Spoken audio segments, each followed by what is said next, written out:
Welcome to Emerging Franchise Brands, the podcast that introduces you to the visionary founders of America's fastest growing franchise opportunities. We'll also hear from industry pros as they share insights on what it really takes to achieve the elusive milestone of 100 plus locations. I am your host, Frank Fiume, founder of I9 Sports, and my 20-year journey from inception to acquisition has given me a unique perspective on how to succeed in franchising. Join me as we welcome today's guest. Before I start today's show, I have exciting news for founders, CEOs, and franchise brand presidents. Join me January 14th through the 16th, 2025 in Tampa for the first ever Emerging Franchise Brands live event, an exclusive opportunity designed just for you. It's my blueprint for success at every stage of franchising, one I wish I'd had, packed with real-world solutions and strategies to solve your challenges today and prepare for those you'll face tomorrow. Space is limited, so head over to emergingfranchisebrands.com to secure your spot today. Hello, everyone, and welcome to the Emerging Franchise Brands podcast. On today's show, I have the CEO of Salty Dawg Pet Salon plus Bakery, Sally Facinelli. Sally, how are you today? Good. Hi, everyone.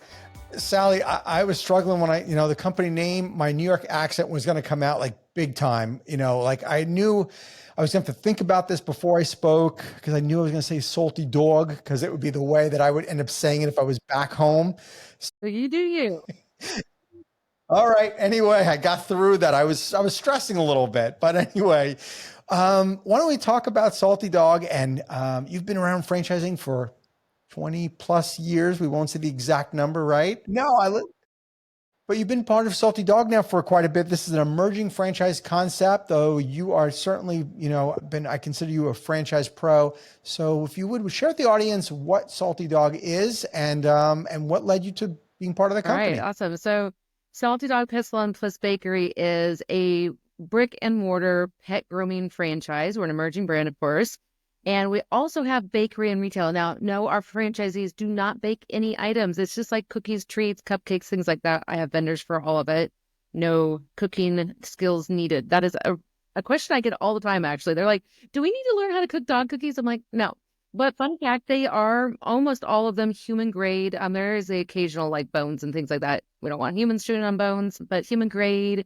We're really humanizing the pet experience. That's our focus. And as a former dog owner, we know that we will do anything for our pet and we will spend an unlimited amount of money to make our pet happy. People are spending more money on their pets than they do on their children, which is amazing. Usually they're having pets, not children. That's the latest thing. That's why this industry is growing it's just booming. It is an incredible industry. How did you get started working for the company? So a fellow partner of ours, Gary Ratner, actually found me at Springboard, I think 3 springboards ago. I'm like, wait, we just have one.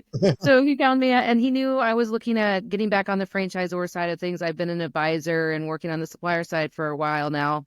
And I was interested in finding a brand I could get passionate about and get behind. And he found me, and it took about 9 months of talking before I finally came over and started with the brand last July. So July of 2023 is when I started. Yeah, we go way back. You and I met in IFA years and years ago when you were a franchise supplier. And now it's got to be totally different being on the other side of the fence now as a franchisor and now CEO of this emerging brand. Well, it's taking me back to the start. So fun fact, my first 2 brands in franchising were franchisors. One was not a franchise in the US, but I moved overseas to open up their multiple master locations, but most predominantly in the UK.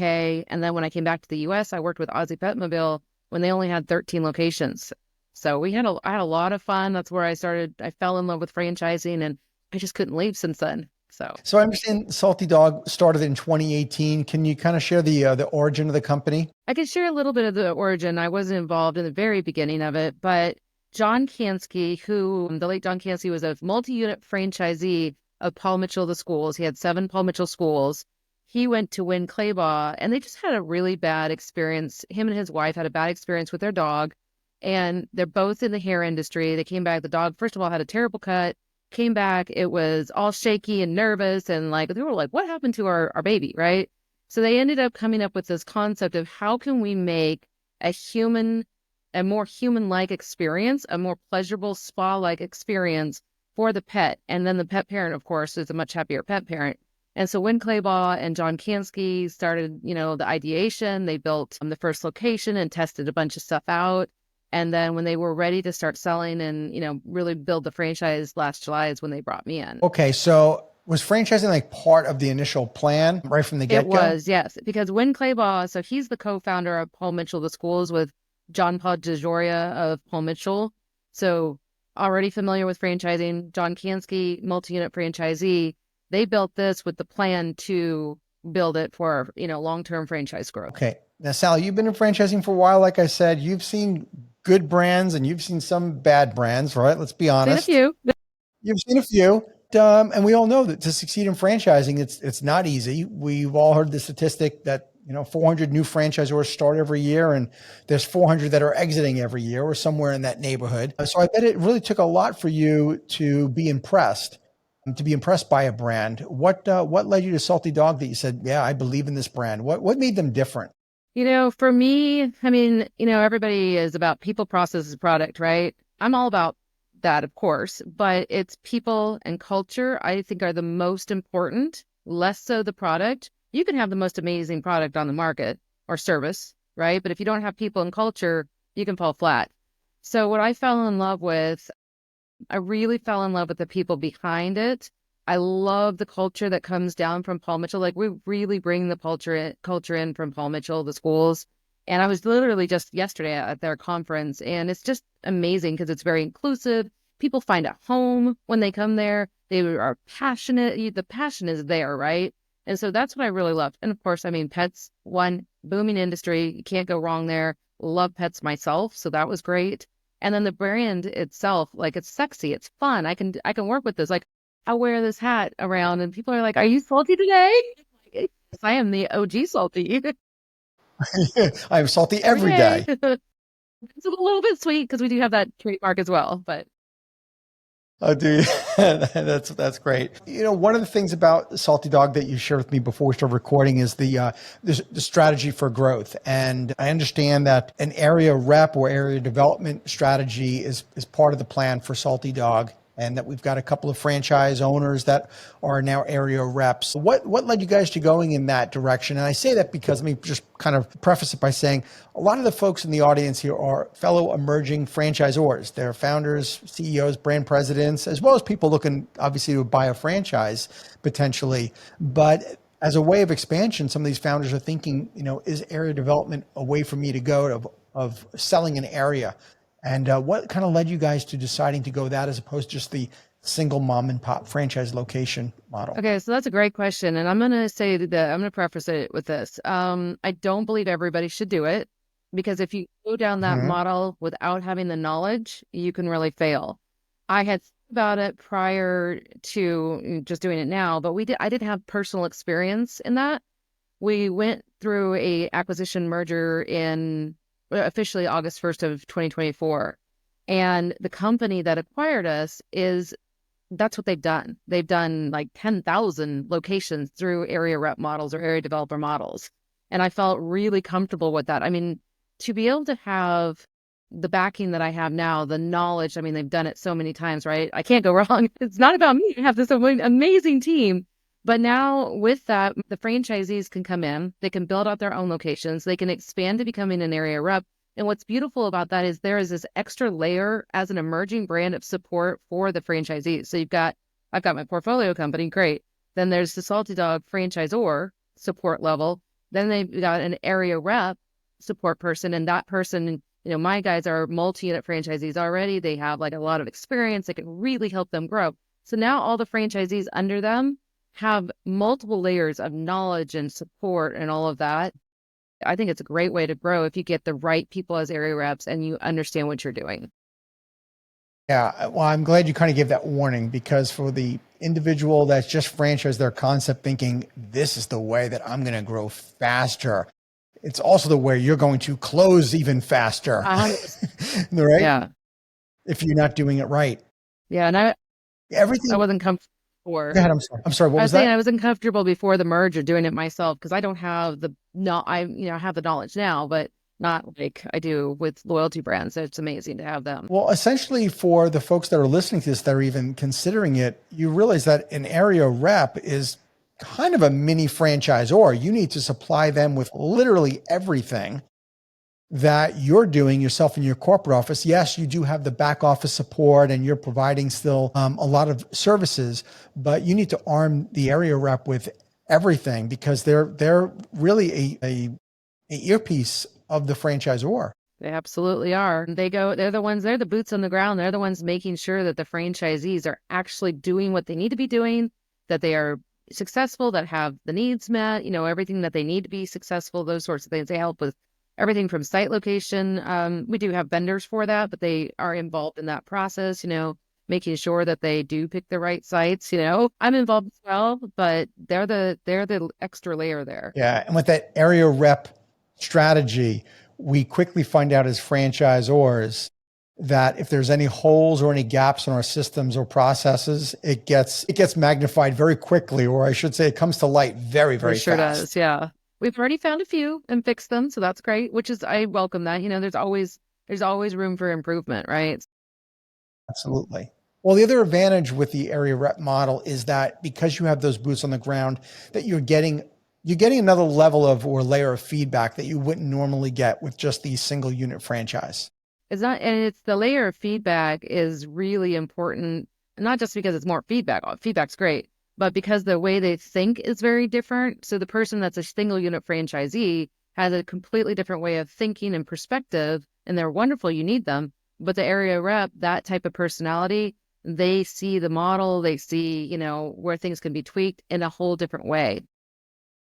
What about in terms of what do you look for in an area rep? I wanted to let's start with the area rep, then we're going to kind of drill down to an individual franchisee. But what are the most common traits you think of a successful area rep for your business, and who is that person? What's their background, and what do you look for? So what I'm looking for, and so far what we've found, which is amazing, are people that have experience already as multi-unit franchisees. They don't need to have experience being an area rep, but if they are multi-unit franchisees, even if it's multi-brand, multi-unit, that's even better. They usually have a infrastructure already built, which is great, marketing, different things already in their head offices, and they can really leverage that to grow because they need to be operationally focused. They need to be marketing focused and just understanding like the day-to-day grind as well, right? And what it's like to open multi locations at the same time. Somebody that has that experience won't get overwhelmed as somebody that doesn't. Somebody that comes in, their growth will be a little bit slower. I'm looking for people that I'm happy to work with those people as well, but I'm looking for people that are really wanting to grow right and quickly as sustainable as possible. Yeah. Well, they're playing at a higher level too, because if they have franchise owners that are relying on them, then they're ultimately responsible for making sure that those franchise owners are successful, are happy, and are getting the right coaching. So that's why having that multi-unit franchise or multi-brand experience is probably really critical. Yeah, and somebody that can look at, their performers or look at their financials, go in and look at the POS systems, all the stuff, and just see the red flags too, because sometimes you don't know why are they not doing the franchisee not doing as well as they should be doing. You know what their targets are, you know where they should be hitting, but somebody with that knowledge already can go and look and see little red flags before they become problems and then fix those things, like, hey, you're not getting involved. Like something as simple as you're not getting involved in your community. You need to be more involved. You need to do more of the guerrilla type marketing, right? Go get out there, get the boots on the ground. Those types of things they can notice really quickly. How big is the territory for an area rep? So we are working with about 150,000 people per unit for the area rep. Okay. Depending on the demographics that are in that area. It's not as simplistic as a number of population, but. And okay, so now let's drill down to the single unit franchise that you guys offer. First off, how big is the territory for a single unit franchise? So the model is, again, it's going to depend on the area, but it's radius of 1 to 3 miles or 125,000 population. Okay. And what do you look for in a single unit franchise operator? I'm looking for somebody, most importantly, that is a cultural fit, and almost equally, I should say, it's equally as important, is somebody that wants to be involved in their local community. Either they already are or they have a passion. One of my candidates right now is all about, just bringing up her local people, building the community itself, building people in the community, hiring from within the community, all of that, just giving back to the community, whether it's through charities or whatever. So those are the people we really are looking for, because they're the ones that are going to build the following, the passionate following. I'm looking for, for that. That's where our customer base is. Yeah. The day-to-day responsibilities of a single unit franchise owner, do you expect them to hire a manager, or do you expect them to be running the business day to day and being there? What's your philosophy? So we do have a couple different types of models. So they may have one franchise location, or they may end up buying multiples. We have a concierge system, and we have groomers. And then we can also have managers or not, depending how they're set up. So if they're set up where they are the day-to-day operator, they don't have a manager, they would be the manager. Okay. And then we also have a concierge team where it's hour per hour. So the concierge team is where the pet parent walks in with the dog. The concierge team takes the dog, checks the dog, makes sure it's not covered in fleas, something like that, and then takes it into the groomers. They're also the person that is talking about the bakery and the retail items, CBD products, all of that stuff, the knowledge source, right? That can be the franchisee, or it can be somebody that is hired separately to be, but it's an hour per hour. So if the store is open 72 hours a week, then we need a concierge 72 hours. Sure. Okay. Tell me what the investment range is for the franchise. So depending on the square footage and where it's located, it's a roughly 200 to 400 all in. Now that's franchise fee, working capital, build out, everything. I am right now streamlining things and working on, how to value engineer things all the time, making it less expensive to build out. But that's roughly right now, whether it's in Texas or Atlanta or, Illinois, something, it hasn't gone over 400 yet. Okay. What about the footprint size of a typical location? So for that cost, it's been about 2,000 square feet for that cost. Now, the ideal footprint that I'm looking to get into is for a single location would be anywhere from 1,300 square feet to 1,700 square feet. The reason we have bigger ones is with the area rep model, if they have a bigger square footage, they can have it as their training center as well, whether it's for the franchisees, for the groomers, things like that. So more square footage helps in that scenario. Okay. If I'm an area rep, how many franchises am I typically going to have underneath me? The minimum would be 10. Umbrella location? So yeah, 10? Anywhere from 10 and up, and it will depend on their, the level of franchisee that they are coming in as. Right. Okay. Sally, you've been in franchising for a while, like I said. What's been your biggest surprise since you've embarked in this industry? I never cease to be amazed at the same thing. And you would think after all these years I have gotten used to it, but I haven't yet. So it's the sheer amount of how even your direct competitor will share their secret sauce. And I say this because I literally just went through this last week. I flew out across the country to Florida, and I met with a direct competitor. We're different business models, but still overlapping quite a bit. And he happily spent time with me, drove me around to a bunch of his locations, just spent a lot of time with me one-on-one. So I'm ever grateful for that. And for industry of franchising in general, it's just that's, across the board, almost everybody's like that. It is special. It was probably one of my biggest surprises too, entering the industry. I didn't know what to expect back in 2003 and going to my first IFA event and seeing direct competitors, witnessing it, at a round table that were direct competitors sharing detailed information on how they awarded franchises or the techniques that they used in training and stuff. And I was blown away. Probably the last thing I expected. It's amazing. I think we all realize there's a lot of fish in the sea. Every brand is a little bit different. I'm not trying to replicate somebody else, so we can share that and share best practices. And at the end of the day, if we're good franchisors, we want the franchisees to succeed, in general. And if we can share best practices, that helps. Yeah. Well, with best practices come mistakes that we've made. And I know I've made my share of them.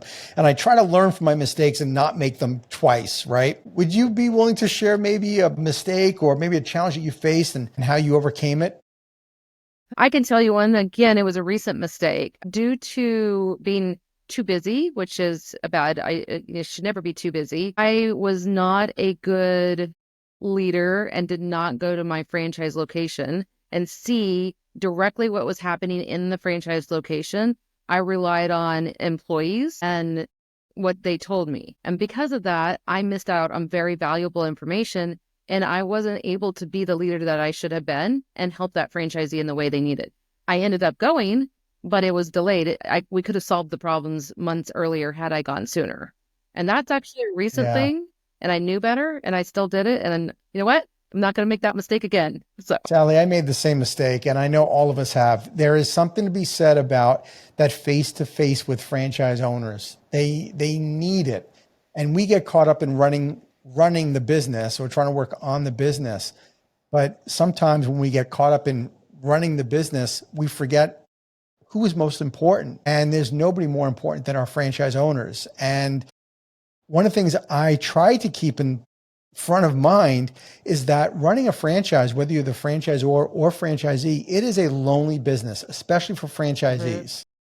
And when they don't know when they're not feeling the love and the support and getting that face-to-face time, they make up things in their head, right? We all do that. We try to piece things together and we start coming up with, oh my gosh, here are the things that are wrong and here's all the problems. And just spending a little bit of time with your franchise owners goes such a long way. The goodwill is tremendous. it really is.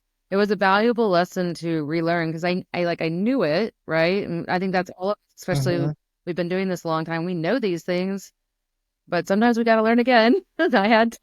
And it Yeah. was a good lesson because now like undercover boss, how they go back and they go undercover and they Right. see how removed they are from the business. Well, I think that's something that if we can keep it on front of mind and keep going out there as the leader, doesn't matter you have employees doing it or not, as the leader, keep going out there, keep building that relationship with those people because, franchisees are the most, like you said, the most important people in the business. Of course, customers are as well, but, franchisees are really important and to keep that relationship going and communication.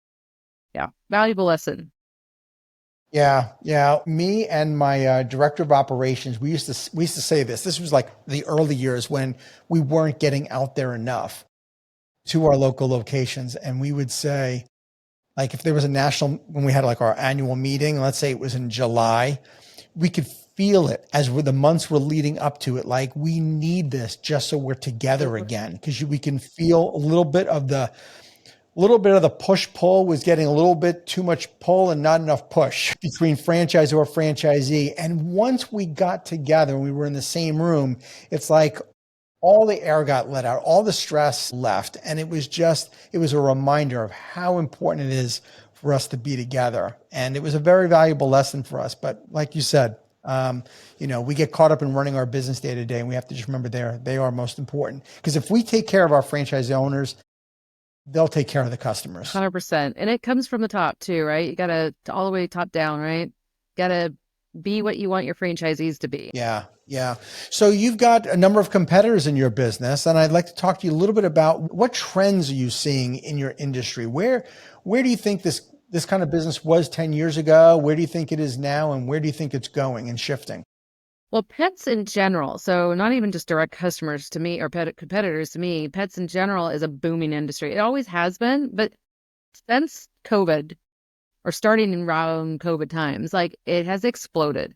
So people didn't go have babies during COVID, which is interesting because before in those types of things, wars, things like that, people have babies. Nope, they had dogs. Mhm. So there's the dogs and a lot of like doodles, especially doodles are like a massive thing on the market, and people don't understand they actually have to be groomed. It's a health thing. So that in itself is growing. But, I think one of the biggest things I have noticed, and one of the things I love about my brand is the humanization of pets. So how they're treated, what they eat, things like that. So for us, it's a pet spa day, right? They come in the room. They're not taken in the back room and scrubbed down and nobody can see what's happening and they're not going home all stressed.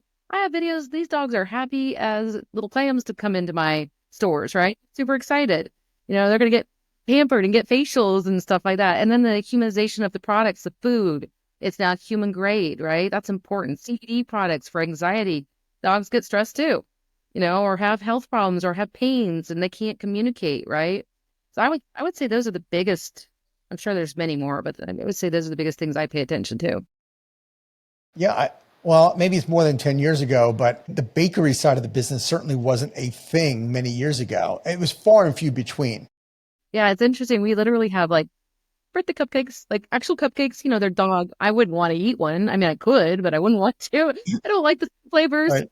but cupcakes and cakes and like donuts and, that wasn't a thing you couldn't find them back then.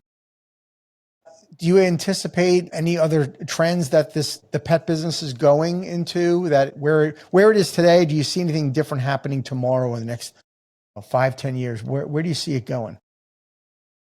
I think it's going to progress more towards the humanization. I think that's going to be big. I think France. So France is very well known, like Paris specifically, is very well known for, you'll see lots of dogs at restaurants everywhere. You'll see dogs everywhere. They're better behaved than children. They don't take their children out, they take their dogs. People are probably going towards that way. And if it comes to products and things like that, everything will kind of like sprout off of that. So whether it's humanization products and, better ability to get the human grade products and the collars, even the collars, everything, right? It all more tech based. So I think it's all going to kind of flow in that direction. It bodes well for your company and the industry in general. I think I saw something on your site. It was like 63.4 million households have at least one dog. Usually more. Okay, let's talk about the expansion of Salty Dawg, and how do you decide and evaluate which markets you want to get into for expansion? Because we say everybody's got dogs, and the amount of households that have them, but there has to be something other than population that probably excites you and your team about what markets you want to get into. Yeah, so we have a great our real estate vendor who also does our mapping and stuff like that, has all this amazing data. I love it so much. So I actually look at markets that are already very dog friendly, right? So dog friendly, and I don't mean ranch dogs. Ranch dogs are amazing and sometimes they're our clients, but I mean dog friendly, like it's part of the family unit. They're literally thought of as another family member. That's where we're looking at. And those are often places where people are more health conscious, or into fitness, health conscious, health and wellness type, ideas and things like that, where the locations actually go are in centers where you would find maybe a Trader Joe's or a Whole Foods or something like that, where that customer is the same. Our customers we share that same person, because the person going there, they want products and food items that are, human grade and non-grain and all the things, right? So that's the same person. So somebody that is, psychodemographically speaking, a very high quality product, they have to have a lot of confidence in a product or service. Yeah, a little bit more higher end. And it tends to be a younger group. It tends to be more the millennial and Gen Zs, or not Gen Zs, Gen X. Yeah. Yeah. Okay. In terms of the expansion of the business, one of the things that the statistic that I talk about this stat often on the podcast, and I'm curious to get your feedback since you've been in the industry for a bit, is why so many franchisors struggle with getting to that, that magical 100 unit mark. And of course, we know it has nothing to do with the number of units we sell. It has everything to do with being royalty self-sufficient. But what are your thoughts on why so many franchisors stall out? I mean, you were a franchise supplier for years too, so you dealt with a lot of brands. Why do you think so many of these emerging founders they don't get there and they hit a wall? Yeah, gosh, that's a lot. I got a lot of information on that. So I've worked with thousands of brands and seen a lot, right?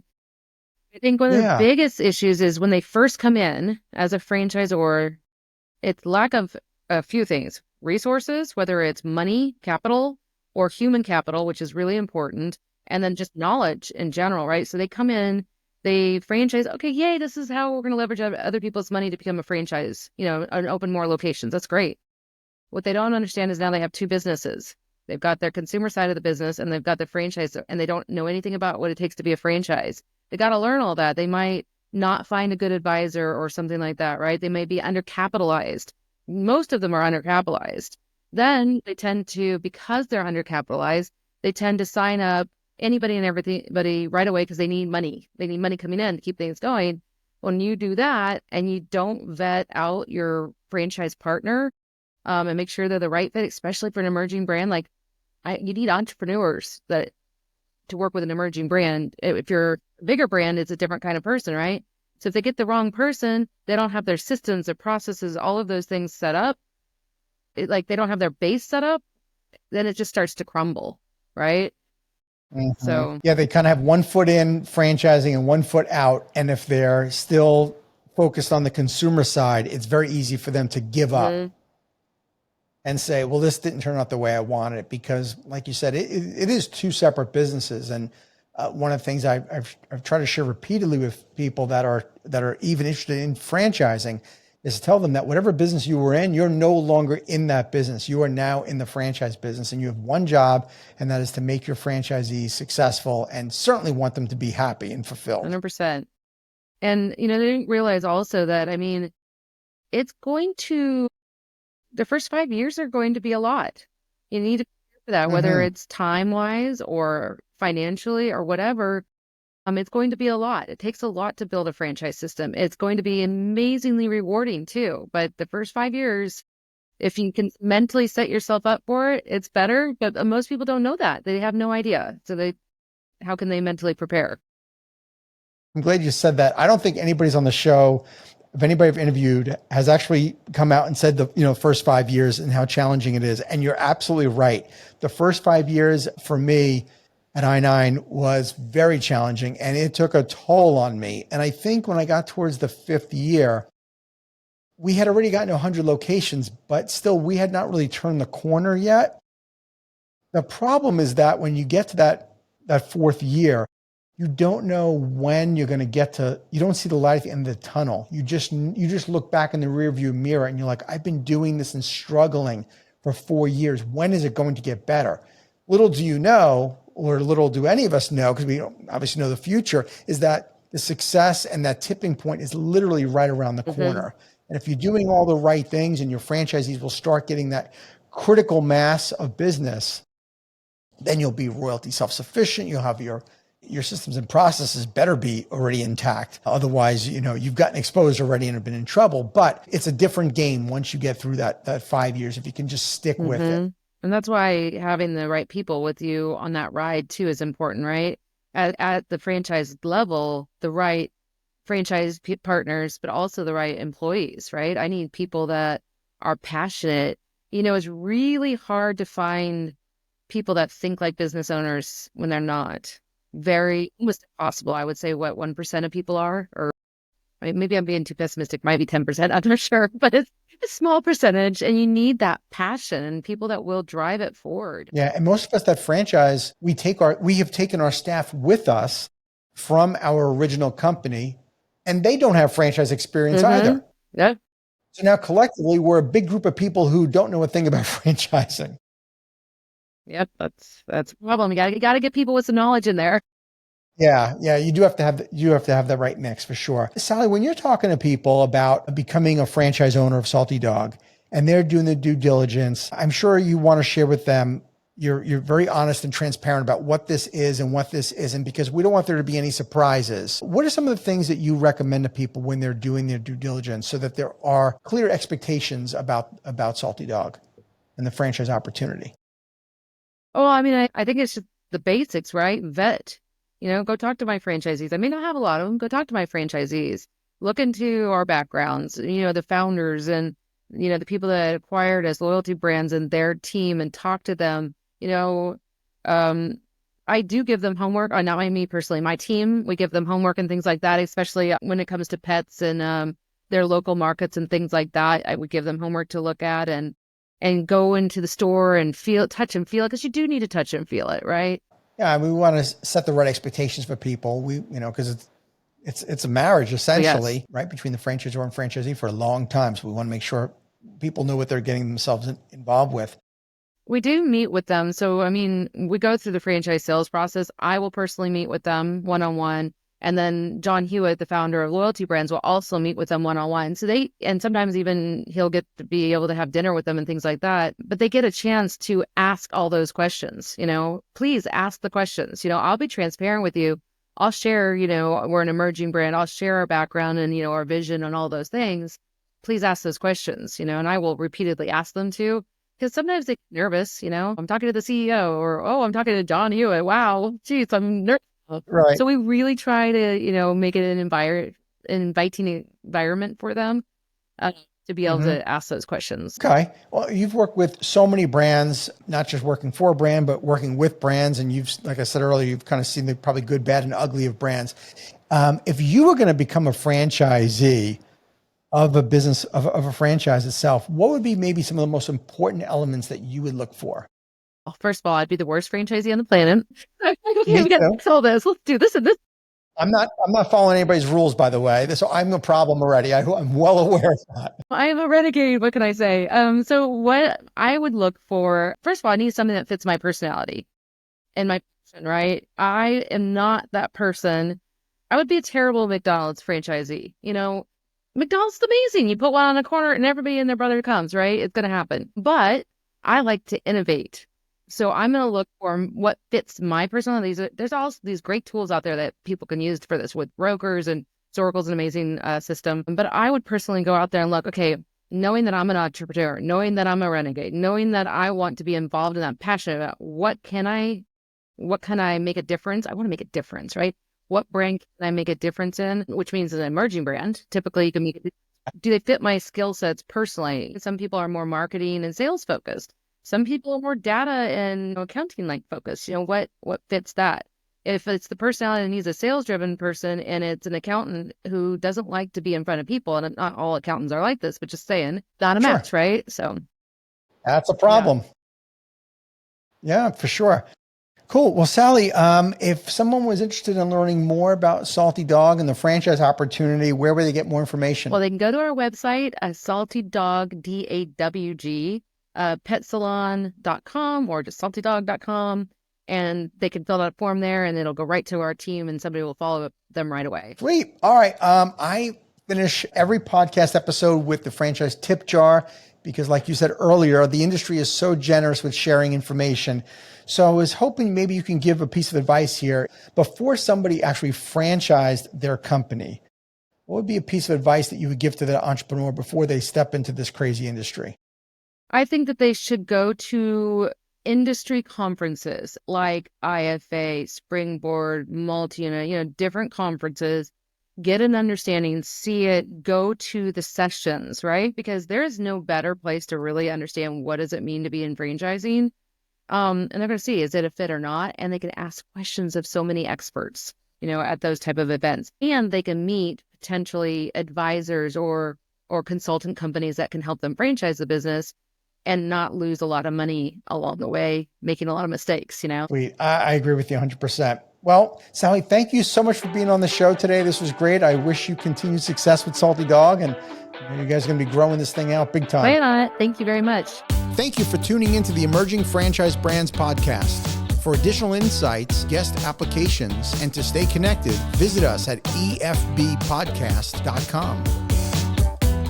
The Emerging Franchise Brands podcast is for entertainment purposes only, and the views expressed do not necessarily represent those of Emerging Franchise Brands, its host Frank Fiume, or Emerging Franchise Group, LLC. Any discussed franchise or investment opportunity requires thorough investigation, obtaining proper disclosure documents, and expert consultation before making any investment decisions. The podcast and its host do not offer professional advice or endorsements, and they hold no responsibility for actions, representations, accuracy, or consequential damages related to the podcast content.